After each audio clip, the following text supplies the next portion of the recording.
I'm Pierre, he's Chris, and we're here to talk about wide receivers that we think are must-starts in Week 10. Chris, give me a receiver that you like. Well, I do think this week will be Mike Evans' week, but it's also going to be Chris Godwin week.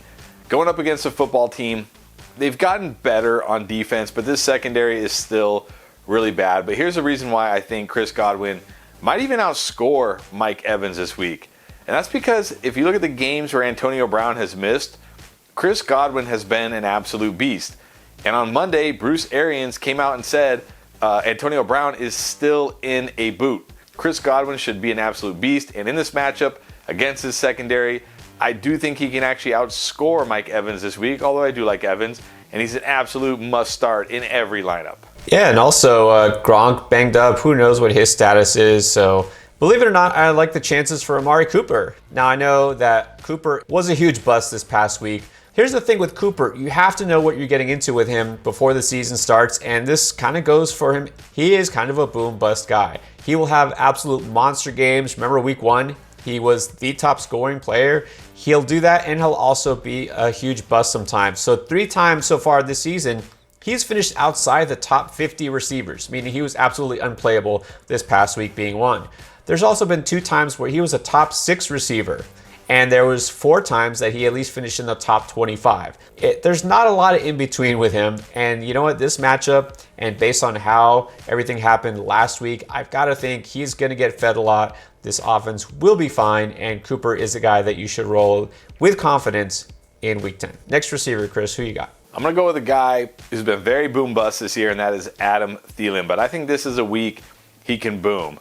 You know, you look at the Chargers on paper and you think, ooh, they're pretty good against wide receivers. But they have 2 of their top corners injured. Third just got injured in week 9 here against the Eagles. So they're really hurting in the secondary. And we saw how that impacted them when Devonta Smith went out there and had 5 catches for 116 yards and a touchdown. So I think this is a week where Adam Thielen is going to have a boom week. He's going to have one of those Adam Thielen, 2 touchdown type of games that you get every so often from him. So don't panic about, the recency where Adam Thielen's kind of, had more down weeks than up weeks. I think this is going to be an up week for him, and I think you got to have him in your lineup. Yeah, a lot of people really worried about Thielen because he's not putting up quite the numbers of last year. Now, a player on the rise that I think is becoming almost a weekly must start, but that's Rashad Bateman. What we've seen is that in the 3 games he's played, his target share is going up. He had 6 targets each of the first 2 games and 8 targets this last game.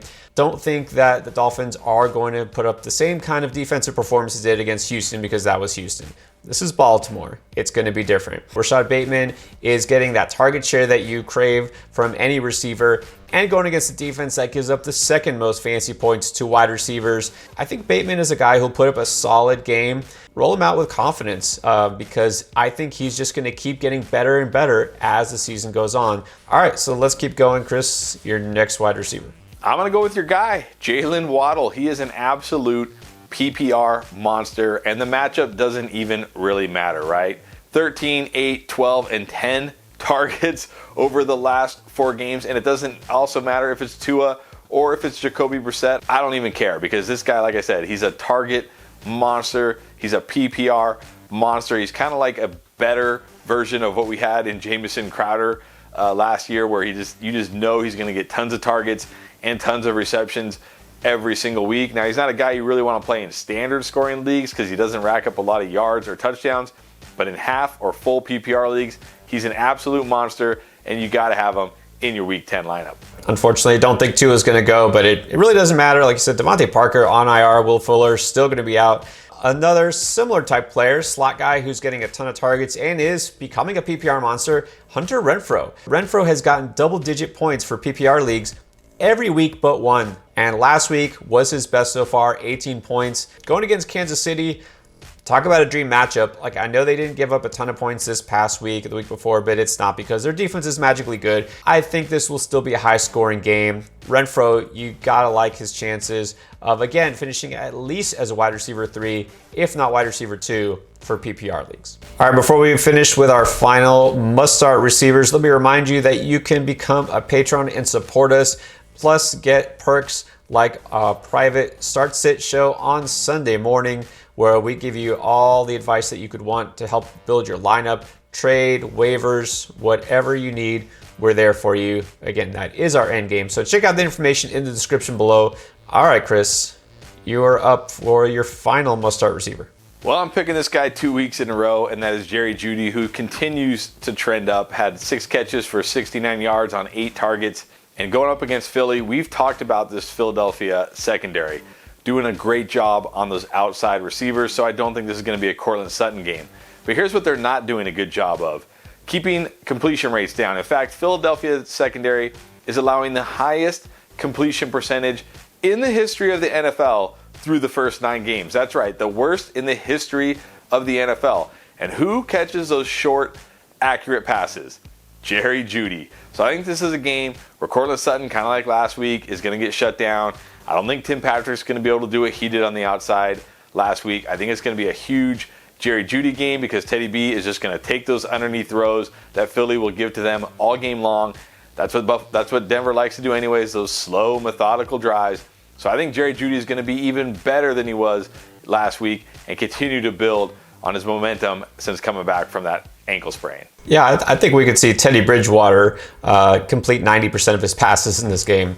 Of course, he'll still be for 250 yards exactly, but you know. All right, my final must start.